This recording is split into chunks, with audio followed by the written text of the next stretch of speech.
اسی طرح تقریباً ہر ہی جمعے کو جب میری حاضری ہوتی ہے حدیث پاک میں ضرور دہراتا ہوں، اور وہ میری نیت یہی ہوتی ہے کہ مزید احساس ہو کہ جمعہ کا دن کتنا اہم دن ہے درود پاک پڑھنے کے لیے۔ اللہ کے پیارے حبیب صلی اللہ تعالیٰ علیہ وسلم کا فرمان جس کا مضمون کہ جو کوئی شخص جمعہ کے دن مجھ پر 200 بار درود پاک پڑھے اس کے 200 برس کے گناہ معاف کر دیے جاتے ہیں۔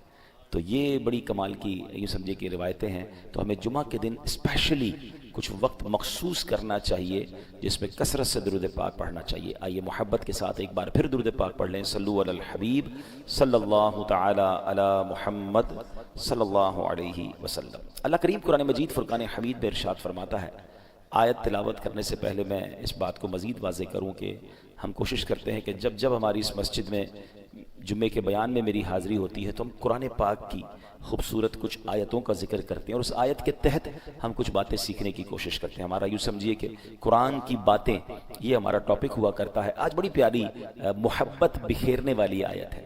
اللہ قرآن میں ارشاد فرماتا ہے، ان الذین آمنوا وعملوا الصالحات سیجعل لهم الرحمن ودا۔ ترجمہ آسان ترجمہ قرآن کنز العرفان، بے شک وہ جو ایمان لائے اور نیک اعمال کیے ان قریب رحمان ان کے لیے محبت پیدا کر دے گا، یعنی اللہ کریم ان کے لیے محبت پیدا کر دے گا۔ اب یہ بڑی کمال کی آیت ہے، اب ذرا اس کو تھوڑا سا سمجھتے ہیں۔ یاد رہے کہ بڑا ہی مبارک مہینہ ہمارے درمیان ہے، اور یہ اللہ کا مہینہ، رجب کو اللہ کا مہینہ کہا گیا، اور رجب المرجب کا آج ماشاءاللہ پہلا جمعہ ہے۔ نبی پاک فرماتے اِنَّ رجب شہر اللہ، یعنی بے شک رجب اللہ کا مہینہ ہے۔ سرکار دو عالم علیہ السلام رجب میں ایک بڑی پیاری دعا کیا کرتے تھے، آئیے ہم بھی مل کے پڑھ کر لیتے ہیں۔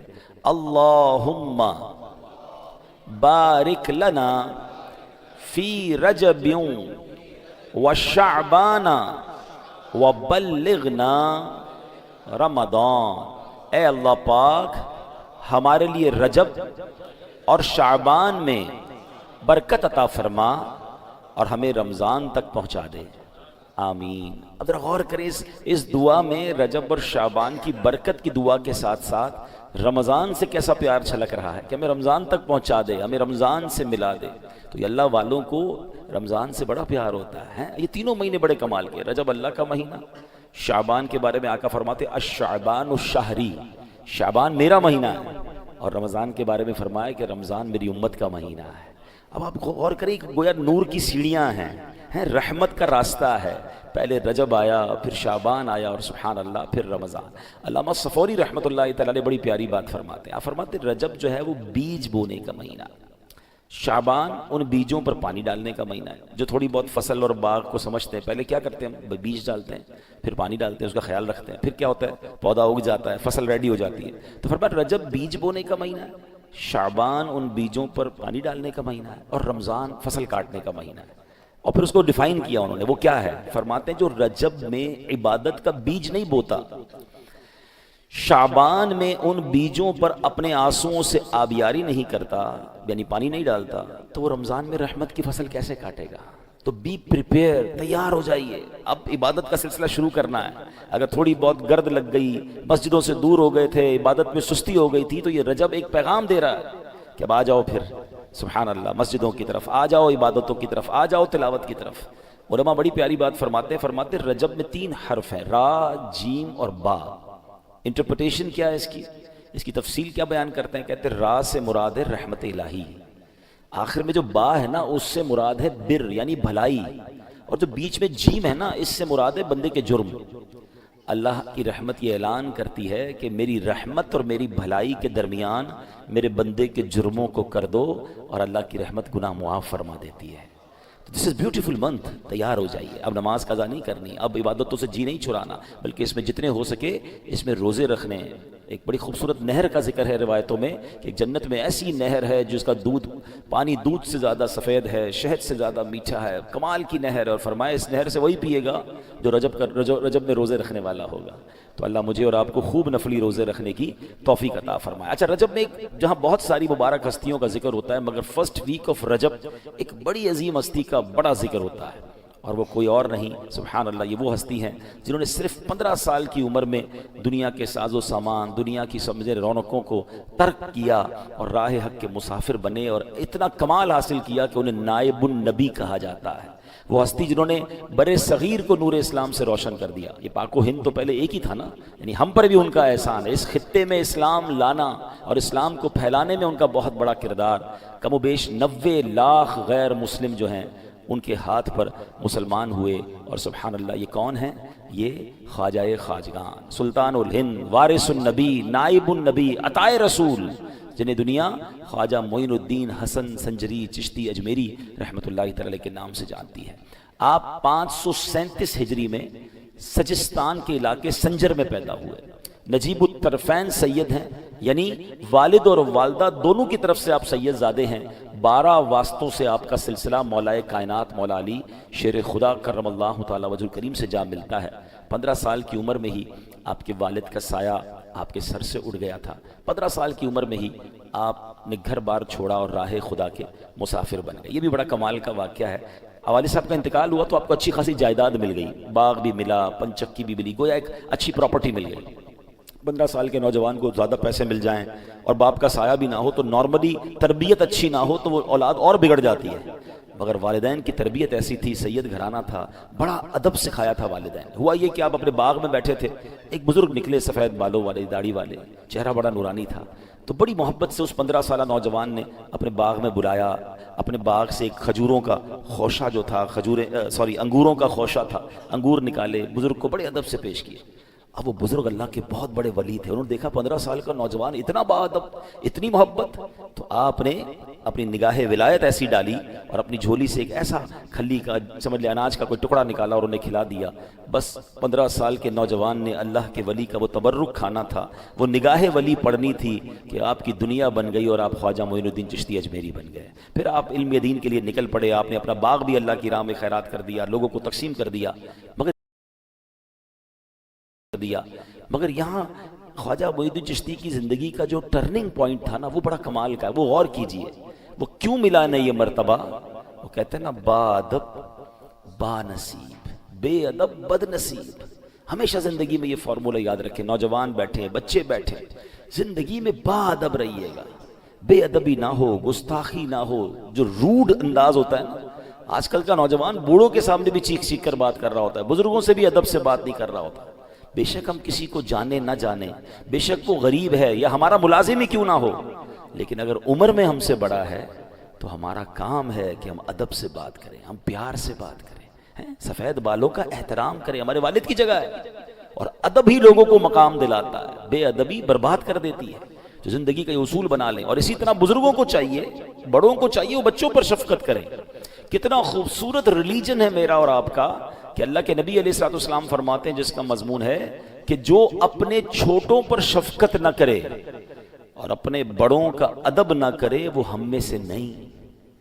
ابھی کتنی ایک ہی جملے میں ساری بات فرما دی نا، چھوٹے ہیں تو بڑوں کا ادب کریں، بڑے ہیں تو بچوں پر چھوٹوں پر شفقت کریں، اور اگر یہ نہیں کرتے تو نبی پاک نے کیا فرمایا، وہ ہم میں سے نہیں۔ اگر سرکار دو عالم علیہ الصلوۃ والسلام نے ہی ہمیں اپنی بارگاہ سے دور کر دیا تو پھر ہم نے کہاں جانا ہے؟ تو اپنی زندگی کا اصول بنائیں، نرم، پولائٹ، ہمبل، سافٹ، اور یہی لوگ سب کو پسند آتے ہیں۔ بچوں کو بھی بزرگ وہی اچھے لگتے ہیں جو بیٹا کہہ کر پیار سے بات کرتے ہیں، ہر وقت جھاڑنے والے بزرگ بھی اچھے نہیں لگتے، اور بزرگوں کو بھی یقیناً وہ نوجوان اچھے نہیں لگتے جو بدتمیزی کرتے ہیں۔ اللہ کرے یہ بات ہمیں سمجھ آ جائے۔ تو اللہ نے 15 سال کے نوجوان کو ولایت کا کیسا درجہ عطا فرمایا، اس کی بیس کیا بنی تھی؟ ادب تھا، بزرگوں سے پیار تھا۔ تو کیا معلوم آج ہم کسی بزرگ سے پیار کریں، کسی سے محبت سے پیش آئیں اور اس کا بارگاہ الہی میں کیا مرتبہ ہو، اس کی نظر پڑ جائے اور ہمارا بھی بیڑا پار ہو جائے۔ نگاہ ولی میں وہ تاثیر دیکھی، نگاہ ولی میں وہ تاثیر دیکھی، بدلتی ہزاروں کی تقدیر دیکھی۔ خواجہ خواجگان خواجہ غریب نواز کا وصال کب ہوا؟ 6 رجب تھی 633 ہجری میں، اور آپ کا جو مزار شریف ہے وہ سبحان اللہ اجمیر شریف میں واقع ہے۔ خواجہ ہند وہ دربار ہے اعلیٰ تیرا، کبھی محروم نہیں مانگنے والا تیرا۔ آپ کے بارے میں اب جب نے قرآن پاک کی آیت پڑھی، اب آئیے اس کو دوبارہ سمجھتے ہیں۔ قرآن پاک کی اس آیت کا جز کیا تھا؟ ان الذین آمنوا وعملوا الصالحات، بے شک وہ جو ایمان لائے اور نیک اعمال کیے. پہلے کنڈیشن بیان ہوئی اور پھر آگے انعام بیان ہوا. کنڈیشن کیا ہے؟ ایمان اور نیک اعمال. یہ دو اہم باتیں ہیں قرآن کریم میں. جہاں جہاں فضیلت کا ذکر ہے نا، آپ پڑھیں گے دو باتوں کا بار بار ذکر ہوگا، وہ جو ایمان لائے اور نیک اعمال کیے. ان الذین آمنوا وعملوا الصالحات. سبحان اللہ. ان کو جہنم کے چھٹکارے کی خوشخبری بھی سنائی گئی، اور اس کو بھی کس کو سنائی گئی؟ جو ایمان والا ہو اور نیک اعمال کرتا ہو. دنیا اور آخرت میں کامیاب کون ہے؟ جو ایمان لائے اور پھر نیک اعمال کرے. قرآن مجید میں ایک اور جگہ فرمایا ان الانسان لفی خسر، بے شک آدمی ضرور خسارے میں. یعنی پہلے تو اعلان کر دیا نا ساری خسارے میں، مگر اب اس کے اندر سے کیٹیگری کو الگ کیا گیا. وہ کیٹیگری کیا ہے؟ الا الذین آمنوا وعملوا الصالحات. باقی سارے خسارے میں، مگر یہ لوگ نہیں ہیں. وہ کون ہیں؟ جو ایمان لائے اور اچھے کام کیے. الحمدللہ جتنے اس وقت مجھے سن رہے ہیں، ہم اس بات پر اللہ کا بہت شکر ادا کرتے ہیں کہ ہم ایمان والے ہیں. یہ بھی اللہ کی عطا ہے. لیکن ایک اگلی کنڈیشن کیا ہم پوری کر رہے ہیں؟ ایمان والے تو ہو گئے ہیں، کیا اچھے کام کر رہے ہیں، نیک اعمال کر رہے ہیں؟ وہ نہیں کر رہے. کیونکہ اگر وہ نہیں کریں گے تو کنڈیشن پوری نہیں ہوگی. جب بات پوری نہیں ہوگی تو انعام بھی نہیں ملنا. تو ایمان تو مل گیا نا، اب اچھے کام کریں، برے کاموں سے اپنے آپ کو بچائیں، پھر خیر ہی خیر ہے انشاءاللہ. تو اب آگے چلتے ہیں. یہاں جو فرمایا کہ جو ایمان لائے اور اچھے کام کیے، انعام کیا ہے ان کے لیے؟ سَيَجْعَلُ لَهُمُ الرَّحْمَنُ وُدًّا، ان قریب رحمان ان کے لیے محبت پیدا کر دے گا.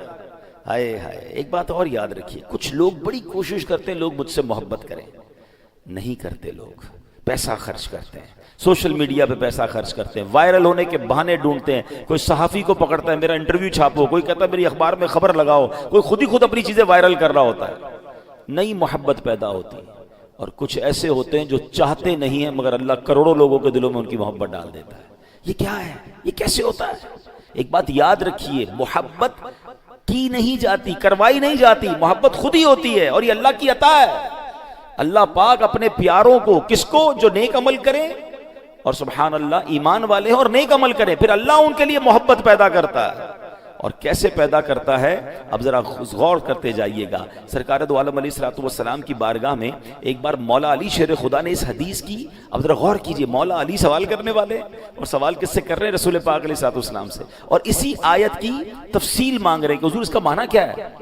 شیر خدا کہتے ہیں کہ یا رسول اللہ، یہ جو اللہ کا فرمان ہے سَيَجْعَلُ لَهُمُ الرَّحْمَنُ وُدًّا، ان قریب رحمان ان کے لیے محبت پیدا کر دے گا، اس کا مطلب کیا ہے؟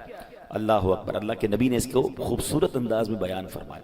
فرمایا اے علی، جو ایمان لاتا ہے اور نیک اعمال کرتا ہے، اللہ پاک مسلمانوں کے دلوں میں ان کی محبت رکھ دیتا ہے. فرشتے بھی ان سے محبت کرتے ہیں اور نیک لوگوں کے دلوں میں بھی اس کی عزت رکھ دی جاتی ہے. اب دیکھیں سبحان اللہ، اللہ پاک راضی ہو گیا نا. اصل پرابلم یہاں یہی ہو رہا ہے کہ ہم سب کو راضی کرنے کے چکر میں رب کو ناراض کر دیتے ہیں. اگر اس کو تھوڑا چینج کر لیں، ہم رب کو راضی کر لیں، تو قرآن میں تو رب خود فرما رہا ہے نا کہ میں باقی کو میں راضی کر دوں گا، باقی کے دلوں میں محبت میں ڈال دوں گا.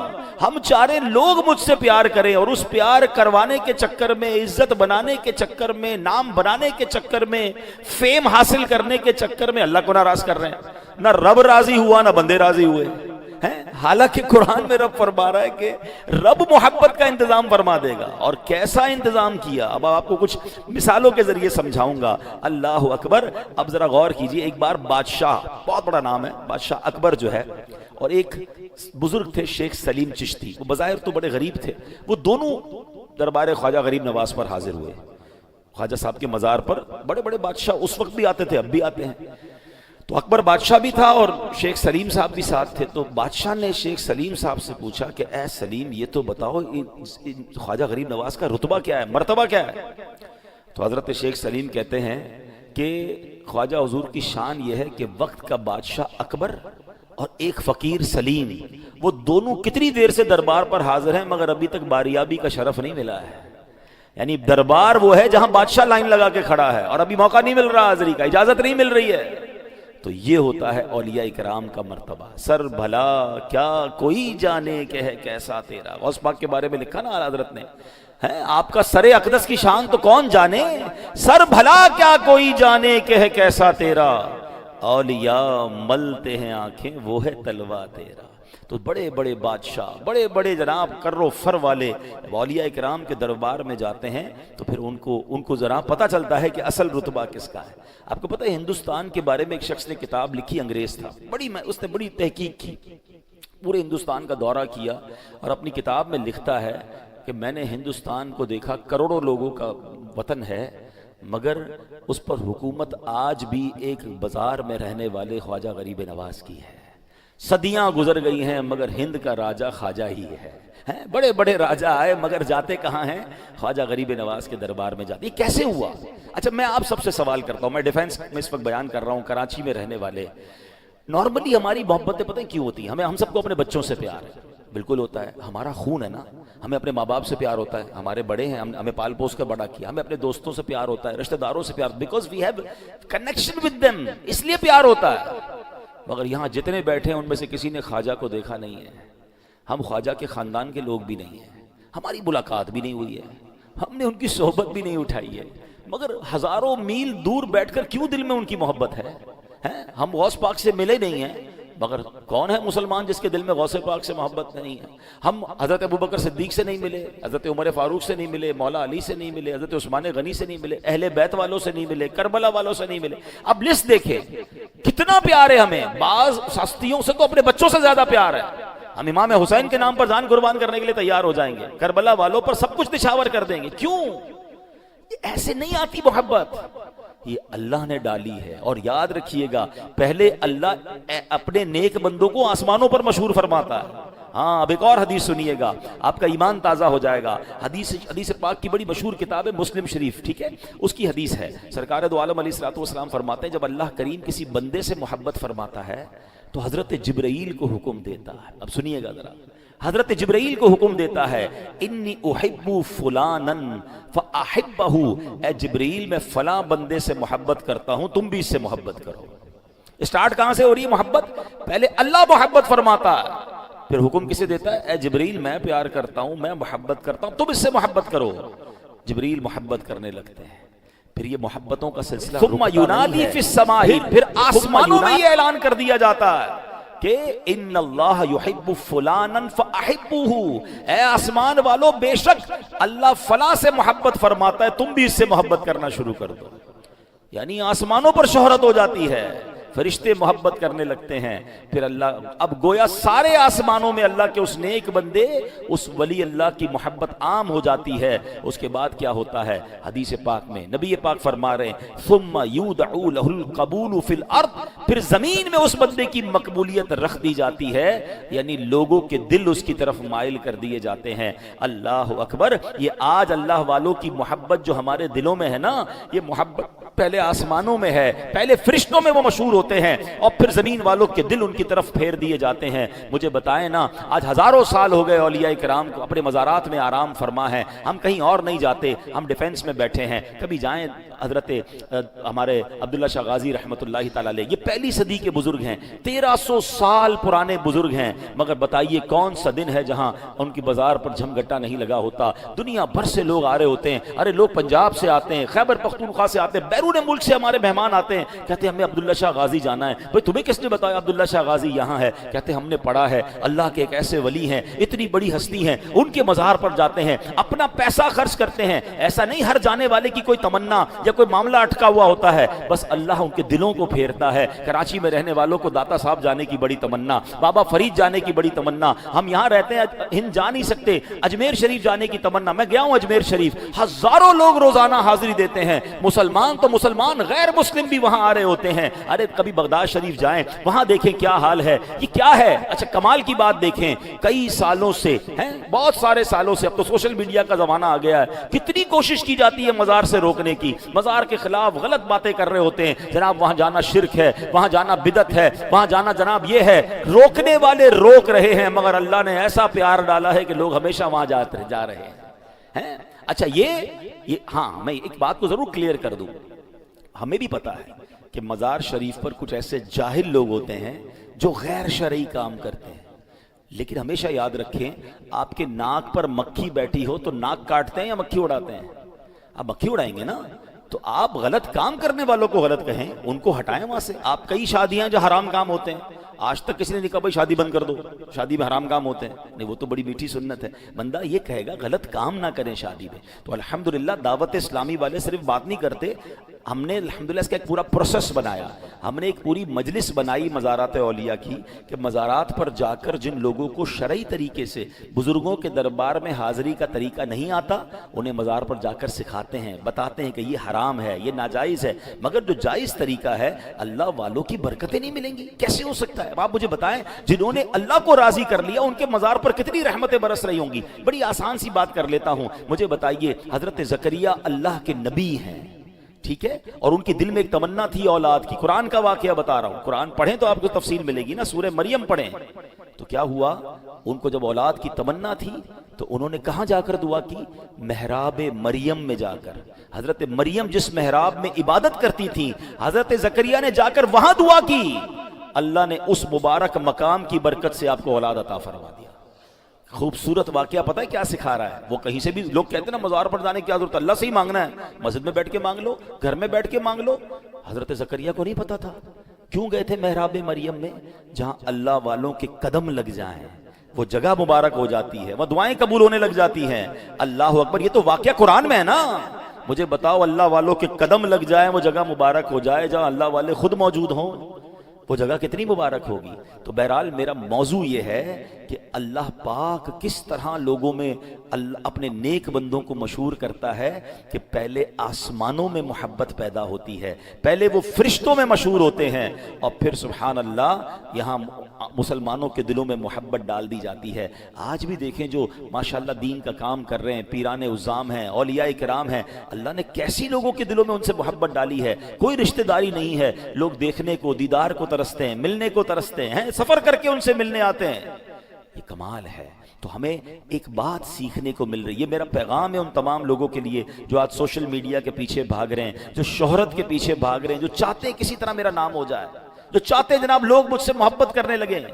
یہ ایسے نہیں ہوگی. یہ اللہ دلوں کا قبضہ اللہ کی دست قدرت میں ہے. رب چاہے گا. دیکھیں اب ایک اور بات بھی یہاں پرابلم ہے. کچھ لوگ کہتے ہیں میرے تو کروڑوں چاہنے والے ہیں، کئی ہیں ایسے ناچ گانے والے، غلط کام کرنے والے، واقعی ان کے لاکھوں کروڑوں فالوورز ہیں. دو باتیں یاد رکھیے گا، عزت الگ ہوتی ہے، شہرت الگ ہوتی ہے. ٹھیک ہے، شہرت تو شیطان کی بھی بہت زیادہ ہے. دنیا میں شاید سب سے زیادہ مشہور شیطان ہی ہوگا، کیونکہ مسلمانوں کے علاوہ غیر مسلم بھی جانتے ہیں اسے. فرعون سے زیادہ مشہور ہے کوئی؟ قارون سے زیادہ کوئی مشہور ہے؟ تو سوچئے کیا ایسی شہرت چاہیے. شہرت ہر چیز نہیں ہے. شہرت تو ہو جاتی ہے، آپ الٹا کام کریں، معاذ اللہ کہتے ہیں نا، کوئی بندہ لباس اتار کر روڈ پہ چلنا شروع ہو جائے، لاکھوں لوگ اس کو دیکھیں، اس کی ویڈیو کروڑوں لوگ دیکھ لیں گے تو مشہور ہو گیا وہ. شہرت الگ ہے، عزت اور محبت الگ ہے. یہ پہلے سوچنا ہوگا ان لوگوں کو جو کہتے میرے اتنے کروڑ، اتنے لاکھ فالوور، دنیا میری دیوانی. کس بات پر دیوانی ہے؟ تمہارے حرام کام پر دیوانی ہے. یہ عزت نہیں ہے. یہ لوگ تھوڑی دیر دیکھیں گے اور کہتے بھی ہیں وہ نہیں جو ناچنے والا اس کو میں دیکھ رہا ہوں، وہ نہیں جو گانے والا. ارے اس شہرت کو کیا کرنا ہے جو اللہ کو ناراض کر کے تمہیں مل رہی ہے؟ وہ تو فرعون کو بھی ملی، شیطان کو بھی ملی. اصل ہے محبت اور عزت وہ نیک لوگوں کو ملتی ہے، جسے اللہ چاہتا ہے اسے ملتی ہے، اور وہ خود سے نہیں ہو سکتی.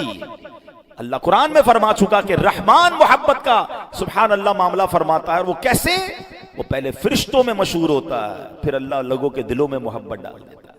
اور آج اولیاء کرام ہمارے سامنے ہزاروں سال گزر گئے مگر دل دھڑکتے ہیں ان کے لیے. ان کا نام لیتے ہیں تو سر ادب سے جھک جاتا ہے. ہمیں اہل بیت سے پیار ہے، صحابہ سے پیار ہے، ولیوں سے پیار ہے. کیوں؟ یہ اللہ نے ڈالی یہ محبت. تو سب سے ایزی جو بات سمجھنی ہے اس قرآن کی آیت سے، ہمیں رب کو راضی کرنا ہے. اللہ کو راضی کر لیں، نیک اعمال کریں، اللہ سب کو راضی کر دے گا. ہاں یہ نہ کہیں لوگ مجھے کیوں نہیں پیار کرتے. آپ رب سے سچی محبت کریں نا، اللہ نے انشاءاللہ دلوں کو بدل دینا ہے. خواجہ غریب نواز کے ساتھ یہی تو ہوا نا کہ آپ جب ہندوستان گئے نا تو آپ کو ویلکم نہیں کیا گیا. آپ اچھا ایک اور بات سمجھنی ہے، آپ کہاں کے رہنے والے ہیں؟ آپ تو سنجر کے رہنے والے ہیں، آپ اجمیر کے رہنے والے تو نہیں تھے. آپ نے وطن چھوڑا دین پھیلانے کے لیے. جب وہاں گئے تو ایوری بڈی بیکم اینیمی، لوگ مخالف ہو گئے، کسی نے جناب ویلکم نہیں کیا. ہماری طرح کا کوئی بندہ ہوتا کہتا بھائی کیا فائدہ دین کا کام کرنے کا، کوئی ساتھ ہی نہیں دے رہا، کوئی ویلکم ہی نہیں کر رہا. ہم تو یہی کرتے ہیں نا، تھوڑا سا نیکی کا کام شروع کریں، کوئی حوصلہ توڑ دے، ہم کہتے ہیں میں نے نہیں کرنا. ہاں کاروبار میں یہ نہیں کریں گے، باقی زندگی کے سارے کام میں اسٹرگل چل رہی ہوگی، نیکی کے کام میں پہلے موقع پہ بھی کوئی کچھ کہہ دے، بندہ کہتا ہے میں نے نہیں کرنا، میں مسجد کمیٹی میں نہیں آتا، میں جناب فلاں کام نہیں کرتا، میں ارے بھائی کو ساتھ ہی نہیں دیتا، کیا فائدہ بھلائی کا۔ یہ چھوٹی چھوٹی بات پر دل چھوڑنا چھوڑ دو۔ ہم ان کے غلام ہیں جن کو طائف میں پتھر مارے گئے، کربلا والوں کو شہید کیا گیا، کیا چھوڑ کے چلے گئے وہ دین کے کام کو؟ تو خواجہ صاحب بھی لگے رہے، اور سبحان اللہ پھر کیا وقت آیا کہ 90 لاکھ کم و بیش غیر مسلموں نے اسلام قبول کر لیا، اور آج پورے بر صغیر پر احسان ہے خواجہ خواجگان کا۔ تو یہ ہے ہمارے خواجہ، اور پھر اللہ پاک پھر مدد کرتا ہے تو ایسے راستے کھل جاتے ہیں۔ اب آخر میں آپ کو خواجہ غریب نواز کے کہتے ہیں نا، بڑوں کی باتیں بھی بڑی ہوتی ہیں، ہاں ان کے الفاظ بھی بڑے پیارے ہوتے ہیں۔ بڑوں کے پاس بیٹھا کریں، اگر آپ کو لگے نا کہ کوئی ویژنری آدمی ہے، دیندار ہے، عالم دین ہے، مفتی صاحب ہے، بیٹھا کرو، چند جملے ایسے مل جاتے ہیں کہ دل کی دنیا بدل دیتے ہیں۔ خواجہ غریب نواز فرماتے ہیں اللہ کا دوست جو ہوتا ہے نا اس کی 3 نشانیاں ہیں۔ ہم بھی تو چاہتے ہیں نا اللہ کے دوست بن جائیں، یہ تو بن گئے، اللہ ہمیں بھی بنا لے۔ تو چلیں خواجہ صاحب نے فارمولہ بھی ہمیں دے دیا، فرماتے ہیں اللہ کے دوست کی 3 نشانیاں ہیں: شفقت آفتاب جیسی، دل دریا جیسا، عاجزی زمین جیسی۔ یہ 3 جملے ہیں، مگر وہ پنجابی میں کہتے ہیں نا گلی مکا دی خواجہ صاحب نے۔ اگر اس کو سمجھ لینا، شفقت آفتاب جیسی، آفتاب کس کو کہتے ہیں؟ سورج کو۔ سورج صبح نکلتا ہے، کبھی آپ نے دیکھا سورج یہ فیصلہ کرے کہ آج صرف امیروں کو روشنی دوں گا، غریبوں کو نہیں دوں گا، آج اللہ کے فرما برداروں کو روشنی دوں گا، نافرمانوں کو نہیں دوں گا، آج صرف آبادیوں کو دوں گا، پہاڑوں کو نہیں دوں گا؟ نہیں، سورج سب کو روشنی دیتا ہے بلا تفریق۔ اب میں نے اور آپ نے کیا سیکھنا ہے کہ محبت سب کو دینی ہے، شفقت سب کو دینی ہے، مسکراہٹ سب کو دینی ہے۔ نہیں، ہم تو ملتے بھی خاندان والوں سے ہیں، رشتہ داروں سے ہیں، مسجد میں بھی ہو رہا ہوتا ہے، نماز پڑھنے کے بعد اپنے لیول کے، اپنے محلے کے لوگوں سے لوگ ہاتھ ملاتے، جس کو نہیں جانتے اس کو ہاتھ بھی نہیں ملاتے۔ نہیں، شفقت آفتاب جیسی، غریب ملے، امیر ملے، جس کو جانوں وہ ملے، جس کو نہ جانوں وہ ملے، سب سے پیار، سب سے محبت، سب کو مسکراہٹ۔ اللہ کا دوست بننا ہے نا، تو یہ انداز اپنائیے، یہ غریبوں کے ساتھ اور برتاؤ، اپنے ملازمین کے ساتھ اور برتاؤ، اپنے لیول کے لوگوں کے ساتھ اور برتاؤ۔ نہیں، شفقت آفتاب جیسی۔ پھر کہتے ہیں دل دریا جیسا۔ دریا کیا کرتا ہے؟ کبھی دیکھا آپ نے دریا پہ بورڈ لگاؤ بھائی اس میں صرف بارش کا پانی آئے گا، صرف آبشار کا صاف پانی آئے گا، نالے کا پانی نہیں آئے گا؟ نہیں، گندا نالا بھی آتا ہے، گٹر کا پانی بھی آتا ہے، بارش کا صاف پانی بھی آتا ہے۔ دریا سب کو اپنے رنگ میں رکھ کے چلنا شروع کر دیتا ہے۔ تو دل بڑا ہونا چاہیے۔ آپ جب بڑا کام کرنا چاہتے ہیں نا تو آپ سے محبت کرنے والے بھی ہوں گے، آپ کو کرٹیسائز کرنے والے بھی ہوں گے، آپ سے جناب مخالفت کرنے والے بھی ہوں گے، دل توڑنے والے بھی ہوں گے۔ نہیں، دل دریا جیسا، سب کو لے کر چلنا ہے۔ تو اگر اللہ کا دوست بننا ہے تو دل بڑا کی، چھوٹی چھوٹی بات پر ناراض ہونا، میں بدلہ لوں گا، میں بتاؤں گا اس نے میرے بارے میں ایسا کہا، میں یہ کروں گا، پھر آپ ابھی چھوٹے ہیں، ابھی آپ کا دل دریا والا نہیں ہے۔ اگر اللہ کا دوست بننا ہے تو ہیو اے بگ ہارٹ، دل دریا جیسا۔ پھر کیا فرمایا؟ عاجزی زمین جیسی۔ میں اور آپ اس وقت کس پہ بیٹھے ہوئے بتائیے نا؟ یہ زمین تو خوش ہوگی نا، کیونکہ یہ کہاں شامل ہو گئی؟ اللہ کے گھر میں شامل ہو گئی نا، جنت کا ٹکڑا بن گئی۔ مگر باہر روڈ پر گاڑیاں گزر رہی ہیں، کہیں گٹر بنا ہوا ہے، کہیں لوگ پیروں تلے روند رہے ہیں، سب کے لیے بچھی ہوئی ہے نا۔ تو عاجزی اسی کا نام ہے کہ بچھا رہے، اکڑے نہ، تکبر نہ کرے۔ دانا خاک میں مل کر گلے گلزار ہوتا ہے۔ آپ نے دیکھا ہوگا جن درختوں پر پھل لگتے ہیں نا، جس پر بھی پھل لگتا ہے وہ جھک جاتا ہے۔ اکڑا ہوا درخت جو ہوتا ہے اس پہ سیدھا تو ہو جاتا ہے مگر پھل نہیں لگتے۔ تو اگر آپ چاہتے ہیں آپ کو پھل لگے نا تو جھکے رہیں، عاجزی اختیار کریں، اکڑ نہ ہو، تکبر نہ ہو، گھمنڈ نہ ہو، میں یہ میں وہ نہیں، میں جو کچھ ہوں وہ اللہ کی عطا ہے، میں کچھ بھی نہیں۔ اب یہ 3 جملے یاد کر لو، آج جمعے کا بیان سمجھ لے وصول ہو جائے گا۔ دہرا لیں، شفقت، مل کر کہیں، شفقت آفتاب جیسی، دل دریا جیسا، اور عاجزی زمین جیسی۔ یہ دہرا لیجئے گا 2-3 بار، اور ہو سکے تو اس کو غور کیجئے گا۔ میری شفقت آفتاب جیسی ہے، سب کے لیے یکساں ہوں، دل میرا دریا جیسا ہے، عاجزی زمین جیسی ہے، تو پھر اللہ کا دوست بننا انشاءاللہ اللہ نے چاہا آسان ہو جائے گا۔ اللہ کرے کہ خواجہ صاحب کا یہ فیضان مجھے بھی نصیب ہو جائے۔